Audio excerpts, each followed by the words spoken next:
السلام عليكم ورحمة الله، ازيكم عاملين ايه؟ تعبتوا من السحور التقليدي؟ تعبتوا من الفول ومن الطعمية ومن الحاجات اللي احنا بنعملها كل يوم؟ تعالوا نعمل سندوتشات حلوة قوي قوي سهلة بربع كيلو دقيق وبحشوة اقتصادية كتير جدا جدا وطعمها لذيذ جدا. خليكم مع الفيديو نشوف. ونبتدي في العجين بسم الله. هو اول حاجه معايا معلقه من السكر ومع معلقه من الخميره، خميره فوريه او المعجونه ما فيش مشكله اي حاجه. معايا هنا نص كوبايه من الميه وكوبايه من اللبن. الميه واللبن يكونوا دافيين. بس كده هنقلبهم كده تقليبه خفيفه وهغطيهم واخليهم يتفاعلوا شويه، الخميره يعني تتفاعل شويه. طبعا عايزين تحطوا كله ميه براحتكم، عايزين تحطوا كله لبن براحتكم. المهم انا حطيت نص كوبايه لبن، نص كوبايه ميه وكوبايه لبن. هغطيهم بالشكل ده وهخليهم من 5 دقائق ل10 دقائق، ما بياخدوش وقت وبيتفاعلوا يعني. اهم حاجه تغطوا الخميره كده.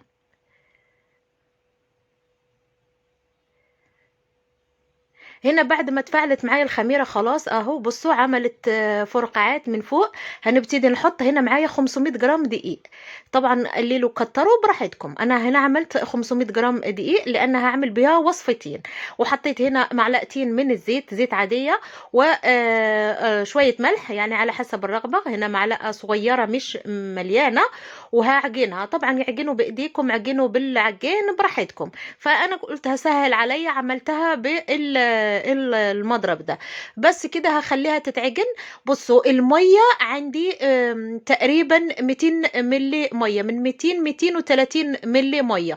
بس كده خدت معايا نص كيلو دقيق، يعني 500 جرام بالظبط. بس كده هنا بعد ما اتعجنت معايا كويس جدا، خلاص هنا كده كفايه عليها اتعجنت اهي. هحط عليها هلمها كده واحط عليها من فوق شويه زيت على الوش وهخليها تخمر. دلوقتي ابتدى الحر، ها مش قوي، بس ما خدتش معايا وقت كتير وخمرت، يعني بتاع نص ساعة كده وخمرت. بصوا العجينة معجونة حلوة قوي. زي ما قلت لكم ممكن تعجنوها بايديكم عادي جدا. حطيت هنا رشة زيت من فوق من على الوش واغطيها بنفس الاسترتش اللي انا كنت عاملاها بيه او الكيس، واخليها تخمر لما يتضاعف الحجم بتاعها.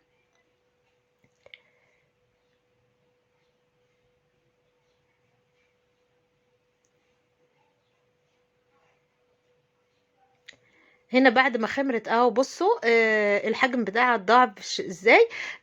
العجينه حلوه قوي ناجحه.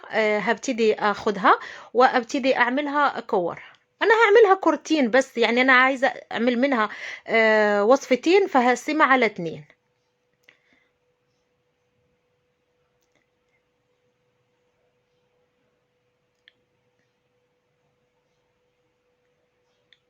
هعمل الكوره الاولانيه واعمل الكوره التانية، سهله جدا لغايه دلوقتي يعني.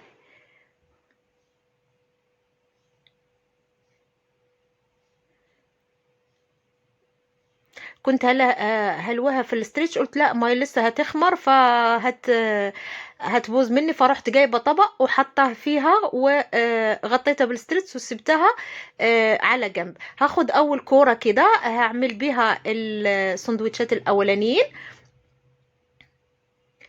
هفردها بالنشابة بالشكل ده. وعلى فكرة ممكن ما تحتاجوش النشابة، ممكن تعملوها بإيديكم، بس النشابة أو المدلك بيسهل علينا الموضوع. بس خلاص أنا هنا كنت عملتها. وتتأكدوا إنها من تحت مش لازقة معاكم. وأجيبوا أي قطعة وقطعوا بالشكل ده.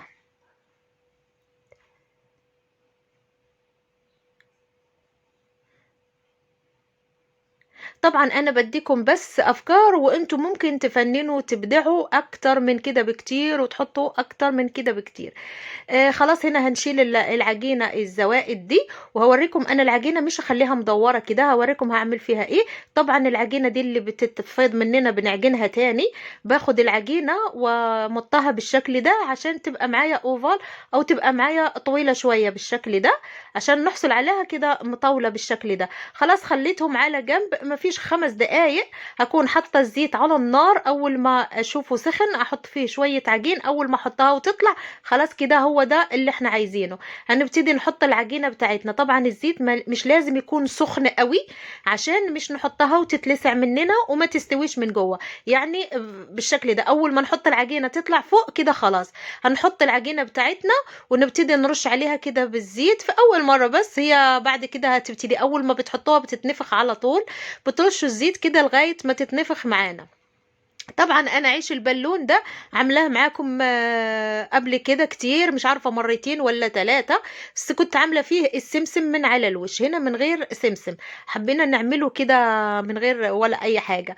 بس كده هكمل كل الكلام بتاعنا بالشكل ده لغايه ما نخلص العجين. اول ما احط العجينه ابتدي ارش عليها زيت لما تتنفخ وخلاص نقلبها لغايه ما تاخد معانا اللون الذهبي الحلو. انتوا هتشوفوا اللون هيبقى عامل ازاي.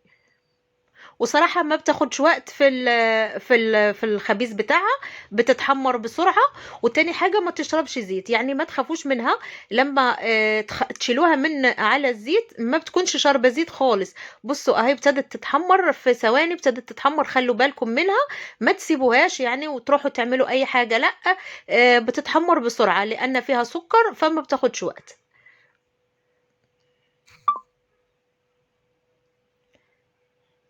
شفتوا بتتنفخ ازاي؟ يعني ما شاء الله الله اكبر، بتتنفخ حلوة قوي قوي قوي. خلاص هنا خلاص اتحمرت، هبتدي اشيل اللي اتحمر اهو.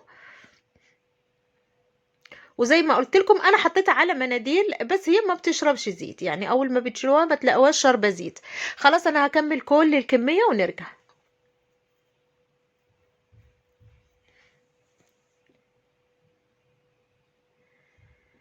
وهنا ما شاء الله الربع كيلو ده عمل معايا كمية كبيرة جدا جدا جدا. بصوا متحمرة حلوة قوي قوي. هنا هنعمل الحشوة. طبعا الحشوة اختياري، انا هنا عاملة الصوص ده وعاملة التونة، عاملة ذرة معلبة، وعاملة بيض مسلوق ومبشور وبطاطس مسلوقة.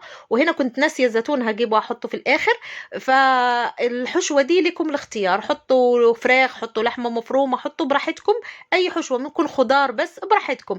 فانا حبيت احط التونه كده بتدي طعم حلو قوي. احط الصوص الاول. الصوص ده عاملاه ازاي؟ حاطه فيه مستردة ومايونيز وكاتشب، بتبقى حلوة قوي الصوص ده. بس كده. وابتدي احط تون، احط بطاطس، احط بيض مسلوق. ممكن تحطوا مكان التونة تحطوا لانشون مبشور براحتكم، يعني الحشوة دي براحتكم. وفي الاخر بحط هنا شوية زيتون، برضو الزيتون بيدي طعم حلو قوي. وهحط شوية بقدونس اللزوم يعني الدلع، وبيدي لونه طعم، بيدي طعم حلو قوي مع الحشوة دي البقدونس. وهو ده الساندوتش. وهنا كان واقف ورايا احمد، كنت بحضر السحور فراح واخد الاولاني ده. فهنا خلاص خلصت اهو. ده شكلهم النهائي حلو قوي وشكلهم جميل وطعمهم تحفة تحفة تحفة تحفة. احمد كان خد الاولاني شوي قال لي اوعي اوعي، راح عمل واحد تاني وكاله. فيا رب الفيديو ده يعجبكم، ولو عجبكم اكتبوا لي في التعليقات فيديوهاتي بتعجبكم وعايزين نقدم معاكم ايه. وما تنسونيش باللايك والشير. والسلام عليكم.